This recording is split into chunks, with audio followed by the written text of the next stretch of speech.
उपयोग रूप बिन मूरत चिन मूरत अनु आ रहा है, ऐसा ही है ना क्या? चेतन को है उपयोग रूप बिन मूरत चिन मूरत अनु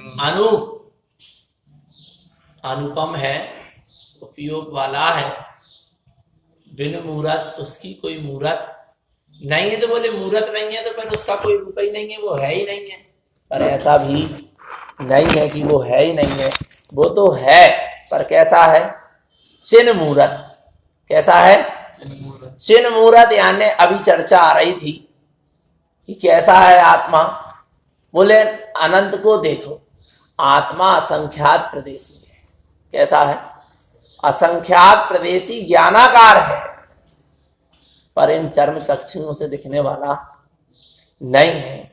अरे चर्म चक्षु नहीं, इन 5 इंद्रियों के विषयों से दिखने वाला, 5 इंद्रियों के पूरे विषय मिल जाए। और पुद्गल कितने हैं? अनंत अनंत, पूरे अनंत अनंत पुद्गल मिल जाए और चेतन आत्मा को देखना चाहे, नहीं देख सकते, नहीं अनुभव कर सकते, वेदन नहीं कर सकते, साक्षात्कार नहीं कर सकते। क्या कहा? तीनों लोक में अनंत अनंत पुद्गल है, 5 इंद्रिय के पूरे विषय मिल जाए, सारे अनंत अनंत पुद्गल परमाणु मिल जाए और एक निश्चेतन आत्मा को देखना चाहे, नहीं देख सकते। पर सुन चेतन, पर इस चेतन आत्मा में, मुझ चेतन आत्मा की ज्ञान गुण की एक समय की पर्याय में इतनी शक्ति है। कितनी? भगवान आत्मा की सारे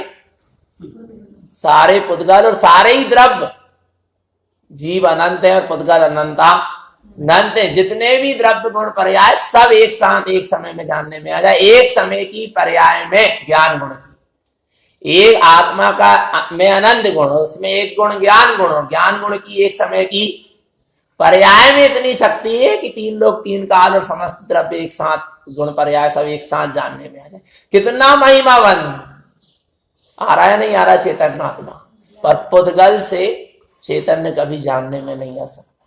पहला निर्णय तो ये कर लो, क्योंकि आत्मा कैसा है? चैतन्य स्वरूपी है और उपयोग वाला है। तो फिर उपयोग का उपयोग स्वयं के लिए। अभी जीव उपयोग का उपयोग कर रहा है और दर्शन ज्ञान की शक्ति लगा रहा है, तो कहाँ लगा रहा है? पर में लगा रहा है। पर में क्यों लग रही है?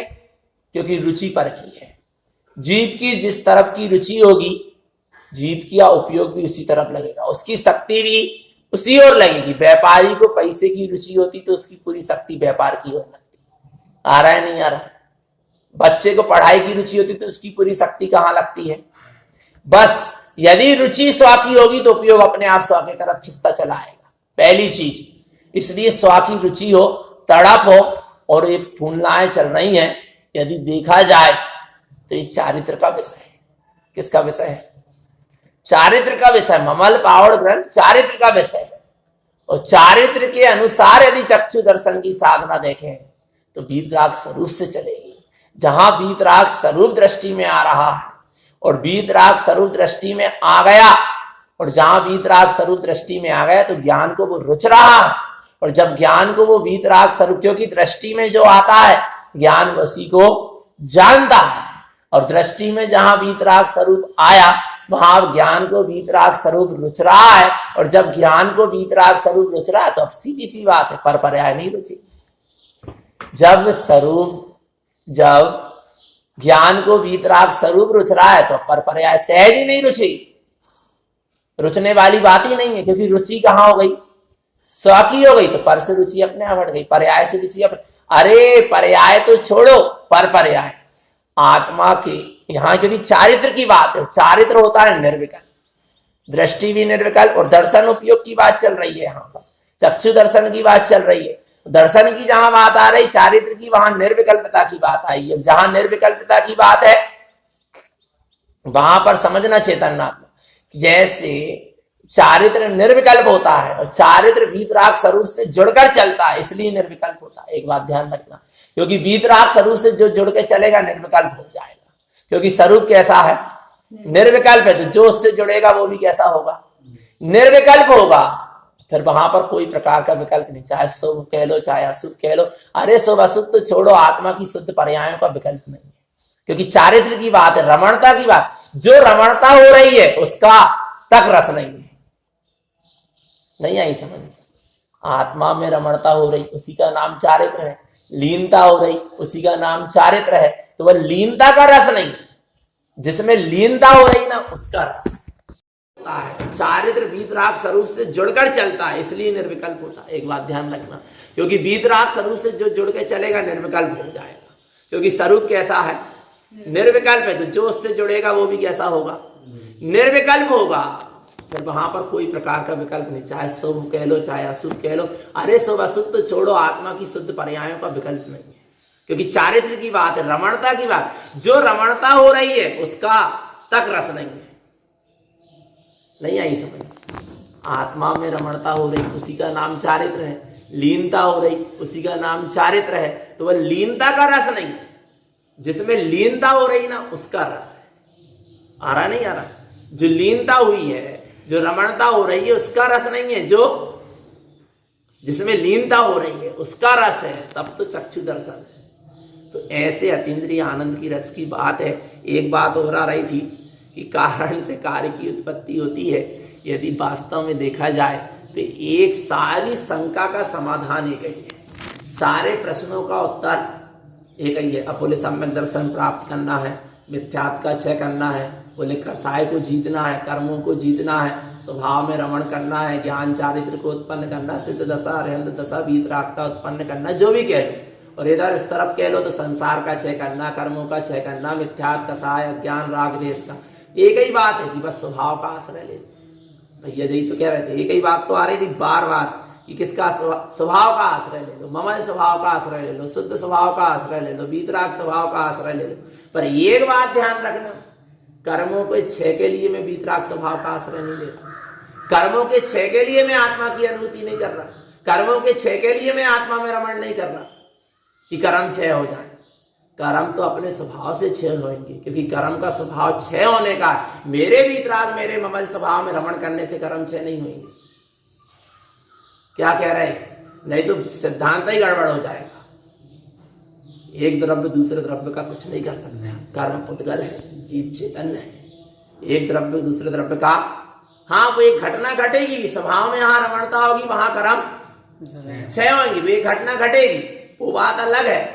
पर देखा जाए यदि वास्तविक बात तो यह है कि मैं अपने स्वभाव में रमण, बोले तुम क्यों आत्मा का दर्शन करना चाह रहे हैं, क्यों आत्मा में रमण कर? बोले कर्म क्षय हो जाए। तो कर्म क्षय के लाने नहीं कर रहा, ये तो मेरा कर्तव्य है।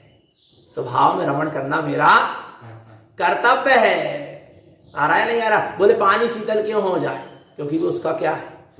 स्वभाव। अग्नि उष्ण क्यों है? बोले वो उसका स्वभाव है। आ रहा है नहीं आ रहा भगवान? मैं अपने स्वभाव में रमण करना चाह रहा हूं, मुझे मतलब नहीं है इससे।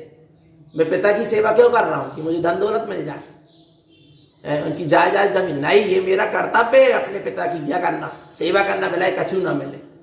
आ रहा है नहीं आ रहा? स्वभाव में रमण करना मेरा परम क्या है? कर्तव्य है, इसलिए मैं स्वभाव में रमण कर रहा हूं। कर्म क्षय हो जाए तो ठीक है, और ना हो तो ठीक है, वो तो मेरा स्वभाव है ही नहीं है, वो तो मेरे में है ही नहीं। आ रहा है नहीं आ रहा भगवान आत्मा? क्योंकि कारण कार्य एक ही द्रव्य में लगेंगे, दो द्रव्य में नहीं लगेंगे कि यहाँ स्वरूप में रमण करेंगे तो कर्म क्षय होंगे। नहीं, स्वरूप में रमण करेंगे तो आत्मिक गुण की उपलब्धि होगी, प्रकटता होगी, ये बात तो अलग है। और यहाँ कर्म क्षय की बात है तो कर्म तो क्षय अपने स्वभाव से हो ही रहे, बस तेरी स्वभाव पे दृष्टि नहीं है, इसलिए पर्याय पे दृष्टि जा रही है, पुनः कर्म बंद रहे।